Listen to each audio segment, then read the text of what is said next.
What's up guys, it's Rokta here and welcome back to yet another amazing video on the channel. So for today I got you a updated version of a deck that was very popular on my channel the last two videos, so I decided to make a pure version of it now and the way most people have decided to play it for now. So if you haven't read from the title, it is a pure Salamangreat deck profile. There is no adventure, there is no other engines like that. It's just pure Salamangreats with the hand trap, so it is of course going to be focusing on the Decode Talker Heat Soul build.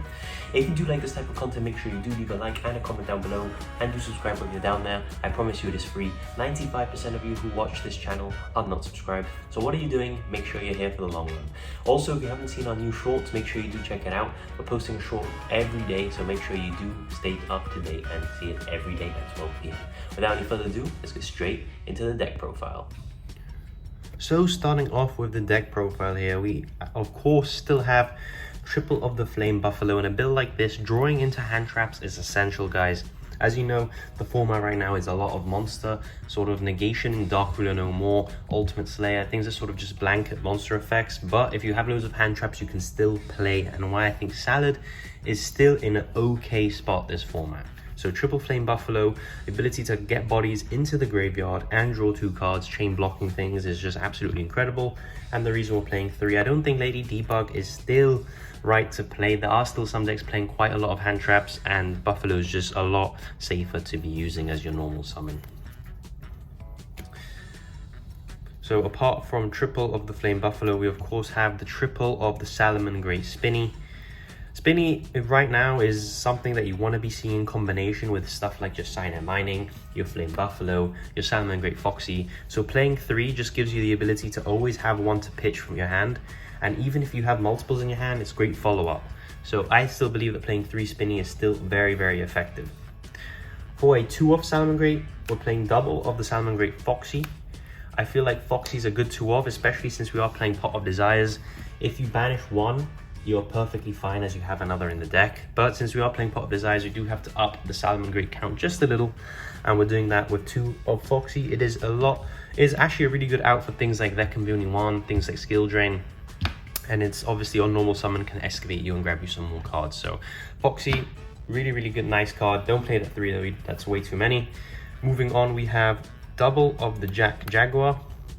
Again, we're playing Pot of Desires, so we need to have at least 1 in the deck after we Pot of Desires. So that is why we're playing double Jack. He basically just keeps your engine going, and he is a 1-card access code, a 1-card Decode Talker Heat Soul. He is very important. I'll be showing you a combo video later on in the week showcasing him off. So we're playing 2 because we need 1 to survive after the Pot of Desires. For the one-offs, we of course have the Salamangreat Gazelle. I think the more said about him, the better, I guess. He's just an absolutely insane card, guys. He's the best Salamangreat. The fact that he just special summons himself for free when a Salad is sent to the graveyard is amazing. And the fact that he's a Foolish Burial for the archetype is also absolutely insane in an entire deck that likes being in the grave. For the last Salamangreat, debating still playing the Falco, but I still am in this build. He's not great to draw if you're Decode Talker Heat Soul, but he does keep your engine going. And at the end of the day, Salamangreat is also a grind deck. Summoning Gazelle during your opponent's turn, sending Falco, resetting a trap, and then bouncing back your Gazelle during your turn to summon him again is absolutely ridiculous, and that is why I'm still playing Falco. Plus, him and Jaguar are level 4s, and it helps you get into your other win condition, which I'll be showing in the extra deck. So that is it for the Salamangreat monsters. Moving on to the only other extender we play, it is double Parallel Exceed. I'm not playing 3 because since this is the pure Decode Talker Heat Soul version of Salamangreats, you never want to be drawing the 3rd copy. Once you use them, you get the 2nd copy out of the deck, and you don't have to worry about drawing any useless cards off Decode Talker Heat Soul. You want to be maximizing the hand traps, basically, that you are drawing off him. And playing triple Exceed means that you can sometimes draw that 3rd copy, and it would be more useful if it was something else. So I am playing only 2 Exceed. Of course, this gets you into Abyss Dweller. It is a attribute that isn't fire, which lets you make your Decode Talker Heat Soul because it needs 2 different types of attributes. It's a very, very, very nice card at the moment, and Abyss Dweller is an FTK against quite a lot of the meta, including 2 elements. Moving on to the hand traps, and we have a lot of hand traps. Let's start off with the most important one. It is of course triple Ash Blossom and Joyous Spring. It's not the most effective hand trap this format, but the reason you are playing it at 3 in a deck like this is because it's a fire. And the fact that it's a fire means once you see one copy of Ash, you see infinite copy of Ash, because you have the ability to grab it back from the graveyard to your hand. And it's still really, really good against Branded as well, which is a sort of bonus, and it can be sort of effective against Blight as well. That is why we're playing triple of the Ash. We're also playing triple DD Crow. You don't want to be going up against the Elements or Splites. I think they are very, very good decks that Salamangreat can struggle against, and DD Crow isn't once per turn, so drawing multiples off Heat Soul is perfectly fine because you could just keep using them, and it's a blowout against the Elements. If you don't know already, they need to shuffle themselves back into the deck, the card that's activating, in order to fusion summon. So if you banish it, they just basically can't resolve their fusion summons.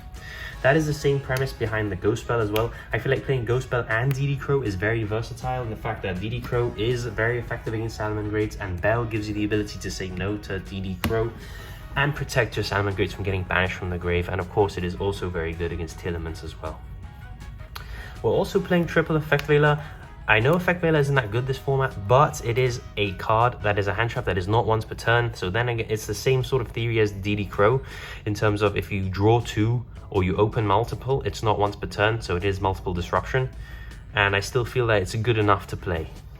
And for the last 2 hand traps, we are playing double Ghost Ogre and Snow Rabbit. Very, very good against Splites if you hit the Gigantis, and also very good against Brave and Punks as well. So that is why we're playing the hand traps that we're playing. I believe there's 14 hand traps in a 40 card deck, gives you around a 60% chance to draw 2 in your opening hand. And of course, with the 2 draws from your Heat Soul, you're going to be seeing many, many hand traps. For the spells, Triple Signet Mining, I'm seeing builds only playing 2. I think that's incorrect. I feel like you just really need to maximize in the consistency of this deck. Seeing Gazelle basically kickstarts the whole engine, and Gazelle alone will get you a trap with a link and a bunch of hand traps in your hand. So I feel like that is the correct way to play. Same with the Salamangreat Circle. I apologize for the proxy, I haven't had a chance to pick up my 3rd copy. Salamangreat Circle is just a better mining. I mean, in some situations, mining is really good. Even if it gets ashed, you get the body in the graveyard, but Circle is just better because it can also protect you from the Biru. As you see from the hand traps, we're not playing the Biru. It's not very good this format, which means it's very, very easy to play Salad in terms of, you know, you're most likely not going to get nibs at the end of your combo, which Salamangreats absolutely hate. But if nib does get back in the format, Circle can protect you against the Biru. So Circle and mining, 6 searches basically to kickstart your engine. I feel like that is very, very nice. Moving on to another amazing spell, we have double Pot of Desires. I do believe this will be coming to 3 in the next list, and you will be playing 3 Pot of Desires. But your objective with Pot of Desires is to use it, banish the other Pot of Desires, and then draw 2 hand traps basically. Because hand traps, if you see enough of them, you can pretty much stop any deck, and Salamangreat have an amazing grind game. So as soon as you stop your opponent's engine and your engine keeps going, you'll win the game because you'll out-resource them. And Pot of Desires is one of those cards that just lets you go +1 for free. Moving on to some one-offs here, we of course have the 1 Will and the 1 Sanctuary. You never play more than 1 Sanctuary since it's so searchable. But for the Will, you can experiment with more. I've just seen decent success with 1 Will at the moment. I feel like 2 or 3 can clog. If it is a more combo variant, if you are playing Brave Salamangreat or Salamangreat with a different type of engine, I would recommend playing more than 1 Will. But for now, 1 Will is fine. It is sort of semi-searchable. You send it to the grave with Gazelle and then add it back to your hand off the Wolf. So I feel like 1 Will is perfectly fine for now, and it helps you extend. And for the traps, of course, we're just playing the 1 War, the 1 Raw, and the 1 Rage. This is really good because this is your out to Mystic Mine. I don't know if you've seen the most recent Nationals tournament, but Mystic Mine absolutely carried decks to the top rows. I'm not saying the pilots were bad. Of course, the pilots were very, very skilled. I'm just saying that Mystic Mine is a very powerful card this format, and if you don't have at least 1 main deck out to it, you are in a very, very bad spot. So with the Rage and Raw, you have outs to Mystic Mine if they activate it, or you could just pop it whenever you feel like with the Raw. So that is it for the main deck. It is 40 cards, and I will be going on to the extra deck. So for the extra deck, we have our win button, which is the 1 access code Talker. Of course, in Salamangreats, you can make it very easily with your update, jammer, and transcode Talker package. And it's basically just 5,300 attack, and that can attack twice. Opponent can't respond to its effects, and it's absolutely broken, and just basically pushes this deck to another level going second. We're playing the 1 Heatlio. I know this is a bit weird. I had to cut 1 to make space, but I still feel like the Heatlio has its times in the format, especially if you're going into back row deck. Just the free shuffle doesn't even destroy. The free shuffle into the deck is very nice, and of course you can put it back into the extra deck later and then just make it again. It is nice when you can play 2, so you do get the Sanctuary, just free reincarnation summon. You put 2 back, but this can't out mine, of course, because mine is a field spell, and also mine would just shut off its effects. But it can't out the field spell, which is kind of annoying for tier elements because they have a very good field spell, but it can out some certain back rows. So I feel like at least playing 1 is good and gives you a decent amount of options. For another Link 3, we have Decode Talker Heat Soul, the main guy of the deck. Debating cutting out a Heat Leo and just playing a second Decode Talker Heat Soul, because your main strategy revolves around him. Just basically use his effect and keep drawing hand traps, guys, and keep stunning your opponent, and then basically just go for game when there is an opening. But Decode Talker Heat Soul, if you don't know what he does, is you pay 1,000 life points and you draw a card. He has to be made with 2 cyber sponsors with different attributes, but we have combated that with a special pick in the extra deck just to get you that extra different attribute, so you can make him very easily every turn. And of course, for the OTK line, we had to play the Transcode Talker. Basically, revive something and then you can make your Access Code Talker. And usually you revive back your Update Jammer, which gives your Access Code Talker 2 attacks. We're playing a Splash Mage, and of course the said mentioned Update Jammer. Splash Mage is another way you can get into your Decode Talker Heat Soul, because it of course is a water and can bring back a Salad, which is a fire, and is also very useful into getting to Access Code. So Splash Mage, I think, and Update Jammer are essential in this deck. For the actual Salamangreat links that we want to play at 3, we have triple of the Salamangreat Wolf, Heart and Soul of the deck, and triple of the Salamangreat Baylinks. Not as good as it used to be, still okay, I'd say. Still very useful, especially as a Link 1, and Wolf is just the way that your engine works. Without Wolf, the Salamangreats wouldn't be a deck. It is the most important Salamangreat card in the extra deck, hands down. The ability to grab you a fire from your grave back to your hand every turn, and a spell and trap of Salamangreat every turn is absolutely ridiculous.